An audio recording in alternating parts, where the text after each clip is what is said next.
Assalamualaikum warahmatullahi wabarakatuh. Pada video kali ini saya akan menjelaskan mengenai materi tentang konsep dasar dan ruang lingkup sosiologi ekonomi. Tapi sebelumnya perkenalkan, nama saya Indah Cenika Dewi, NIM 112 dari Ekonomi Syariah 6D. Konsep dasar dan ruang lingkup sosiologi ekonomi. Secara umum, sosiologi merupakan ilmu yang mempelajari tentang masyarakat. Menurut Adam Smith, perilaku ekonomi manusia selalu mempertimbangkan untung dan rugi atau rasional, juga kalkulatif, dan mereka akan berusaha untuk mendapatkan barang yang sepadan dengan modal atau usaha yang mereka keluarkan. Sedangkan menurut ahli-ahli sosiologi ekonomi meyakini bahwa perilaku ekonomi masyarakat tidak selalu bersifat rasional, namun lebih pada hasil konstruksi sosial masyarakat. Contohnya adalah ada dua sepatu yang memiliki fungsi dan kualitas yang sama. Yang satu bermerek Nike dan berharga 4 juta, dan yang satu lagi merupakan produk lokal yang berharga 300.000. Ada beberapa orang yang mau membeli sepatu Nike yang berharga 4 juta tersebut. Padahal bila dipikirkan, seharusnya orang tersebut tidak mau membeli sepatu Nike tersebut, karena ada yang lebih murah dari itu. Hal ini disebabkan karena seseorang yang memiliki sepatu Nike akan dianggap memiliki status sosial yang lebih tinggi.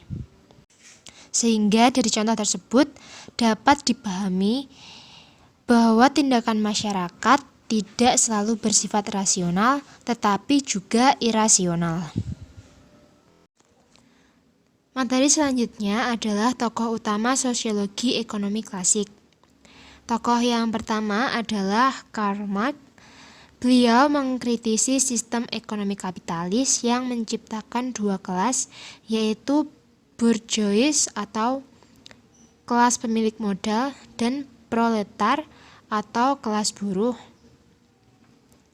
Hal ini menciptakan eksploitasi dan alienasi kaum buruh. Pada kasus eksploitasi di sini, kaum bourgeois mengeksploitasi kaum proletar, karena kaum bourgeois memiliki prinsip untuk mendapatkan keuntungan yang sebesar-besarnya dengan modal yang sekecil-kecilnya. Sehingga salah satu dampak dari prinsip tersebut adalah penekanan upah para pekerja untuk memperkecil pengeluaran.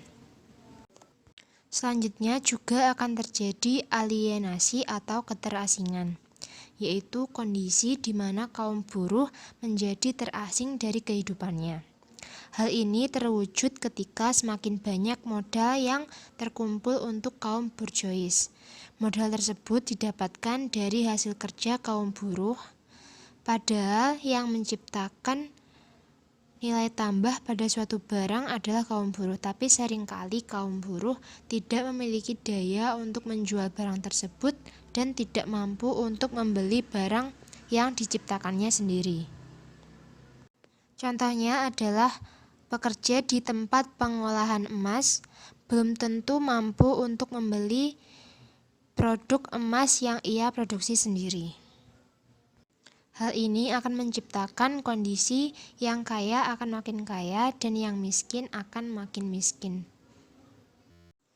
Selanjutnya, Karl Marx juga memiliki teori, yaitu agama adalah candu.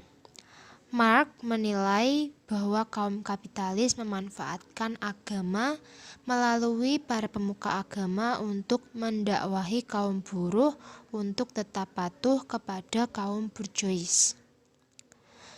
Selanjutnya, Karl Marx menawarkan sebuah solusi dengan memperkenalkan sistem ekonomi sosialis yang di dalamnya tidak ada kelas, yaitu kepemilikan modal dan alat-alat produksi dimiliki secara bersama-sama. Tokoh yang kedua adalah Max Weber, yang memberikan teori tindakan sosial dalam ekonomi yang diklasifikasikan menjadi 4 tindakan sosial, yaitu tradisional, afektif, rasional berorientasi nilai, dan rasional instrumental. Yang pertama adalah tradisional, merupakan tindakan yang tidak berdasarkan pemikiran, atau hanya karena mengikuti tradisi atau kebiasaan yang ada. Contohnya adalah upacara adat. Lalu yang kedua adalah afektif, yang merupakan tindakan yang berdasarkan emosi, sentimental, atau juga menggunakan perasaan. Contohnya adalah seseorang yang mencintai pacarnya akan rela mengeluarkan uang banyak untuk membuat orang tersebut merasa senang. Contohnya seperti memberikan coklat, bunga, atau juga emas. Yang ketiga adalah rasional berorientasi nilai, yang merupakan tindakan yang berorientasi pada tujuan atau nilai tertentu yang seseorang yakini. Contohnya orang yang beragama Muslim akan bersedekah dan berhaji. Meskipun mengeluarkan uang yang banyak, ia akan tetap rela melakukan hal tersebut karena ia meyakini hal tersebut akan memberikan pahala yang sangat besar untuknya. Yang keempat adalah rasional instrumental, yang merupakan tindakan yang berorientasi pada pencapaian tujuan yang didasarkan pada pilihan rasional atau untung rugi. Sepadan atau tidaknya usaha atau dana yang dikeluarkan dengan apa yang didapatkan. Contohnya adalah saat kita membeli ayam di KFC. Kita akan memikirkan apakah uang yang kita keluarkan akan sepadan dengan rasa ayam yang akan kita dapatkan. Menurut Weber, kapitalis lebih mengedepankan rasional instrumental ini dalam proses produksinya, sehingga malah mengunci mereka pada rangka besi rasionalitas sehingga mereka tidak memanusiakan manusia, karena mereka terlalu mengedepankan untung dan rugi dalam proses produksinya. Dalam bukunya The Protestant Ethic and the Spirit of Capitalism, Weber menceritakan ideologi sebuah agama, khususnya Protestan, akan sangat mempengaruhi etos kerja para penganut agama tersebut. Dalam teologi Protestan, mendorong umatnya melakukan aktivitas keduniawian atau mengedepankan tindakan rasional instrumental.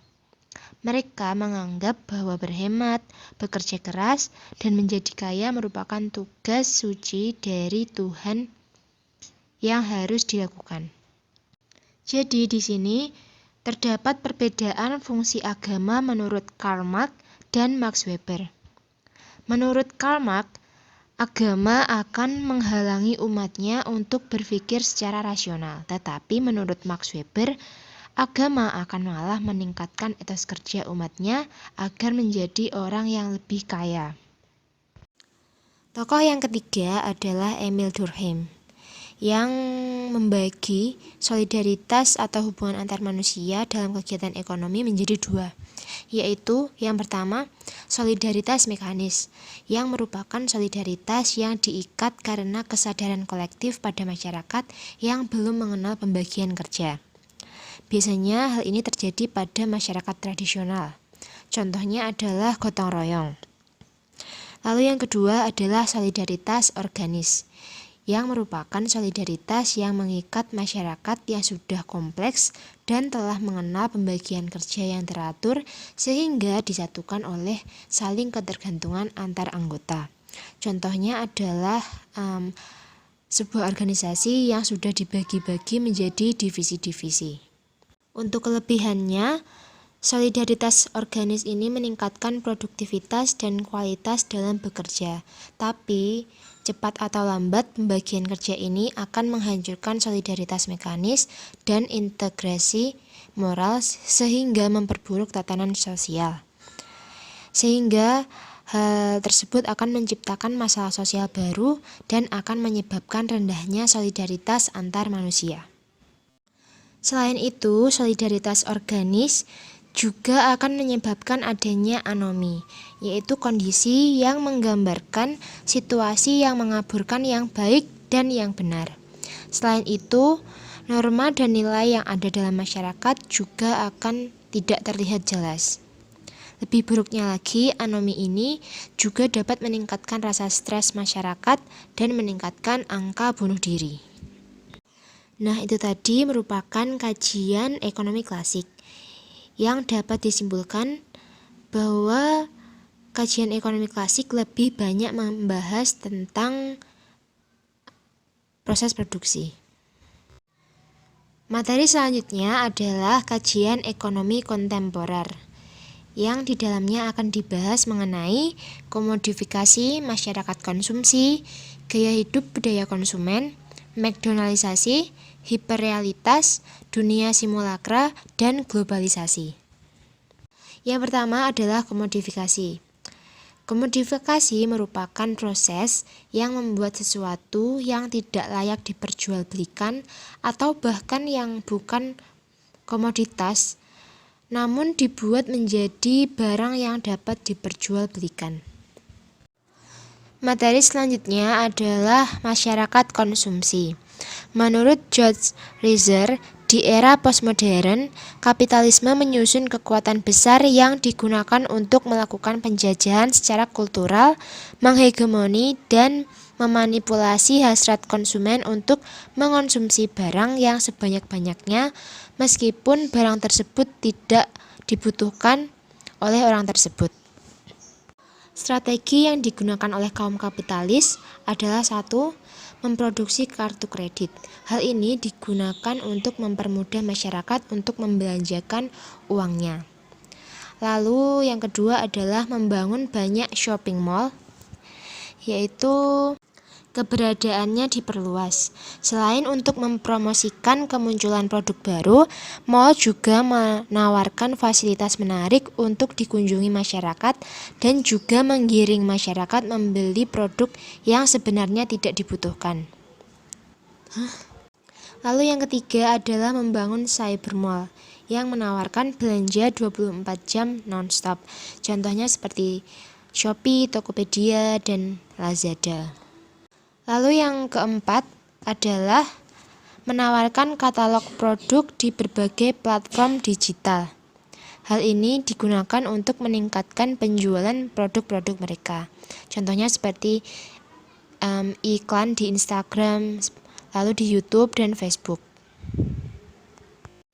Lalu selanjutnya terdapat teori Juggernaut dari Anthony Giddens. Dijelaskan bahwa kapitalis digambarkan seperti mesin dengan kekuatan yang sangat sulit untuk dikontrol. Cakupannya telah merambah semua lini kehidupan dan hampir seluruh aspek dalam hidup kita sudah dijajah oleh kapitalis. Dalam aspek agama, contohnya adalah umroh bareng artis. Meskipun harganya ditambah beberapa juta, tetapi hal ini banyak diminati oleh masyarakat. Lalu dalam aspek fashion, para kaum kapitalis membuat acara seperti Miss Universe, Miss Indonesia, seperti itu, untuk mengkonstruksi pikiran masyarakat bahwa cantik itu tinggi, putih, langsing, dan berhidung mancung. Hal ini digunakan agar banyak orang menghabiskan uangnya untuk mengikuti tren tersebut. Padahal menurut Herbert Marcuse dalam bukunya yaitu One Dimensional Man, anggapan cantik di setiap daerah, suku, dan ras itu sangat berbeda-beda. Lalu dalam aspek masalah sosial, para kaum kapitalis juga membuat acara-acara TV seperti Bedah Rumah dan Jika Aku Menjadi. Tokoh pertama tadi yaitu George Reiser juga memiliki teori lain, yaitu teori McDonaldisasi yang merupakan cara kerja yang menekankan pada prinsip efisiensi restoran cepat saji McDonald. Padahal di balik itu terdapat strategi untuk menghemat pengeluaran untuk membayar para pelayan. Lalu selanjutnya ada teori hiperrealitas dari Jean Baudrillard yang menjelaskan bahwa sebuah dunia yang mampu melampaui realitas, sebuah dunia yang bersifat artificial atau superficial yang tercipta melalui bantuan teknologi simulasi dan rekayasa pencitraan yang mengambil alih dunia realitas alamiah.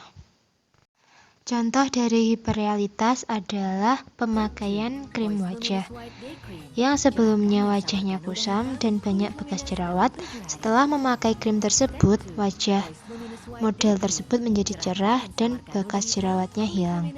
Padahal kita tahu itu bohong, tetapi ketika setiap hari kita melihat hal tersebut, lama-kelamaan kita juga akan tertarik untuk membeli produk tersebut. Selanjutnya, George Reiser berpendapat bahwa tindakan ekonomi masyarakat tidak selalu rasional dan kalkulatif, tapi mereka lebih banyak menyukai mengonsumsi merek daripada fungsi barangnya. Contohnya seperti pembelian tas Gucci yang bisa sampai puluhan juta. Dan yang mendukung kapitalisme bisa berkembang dan tumbuh sepesat ini adalah globalisasi, liberalisme, dan teknologi informasi. Sekian penjelasan dari saya, ada kurang lebihnya mohon maaf. Wassalamualaikum warahmatullahi wabarakatuh.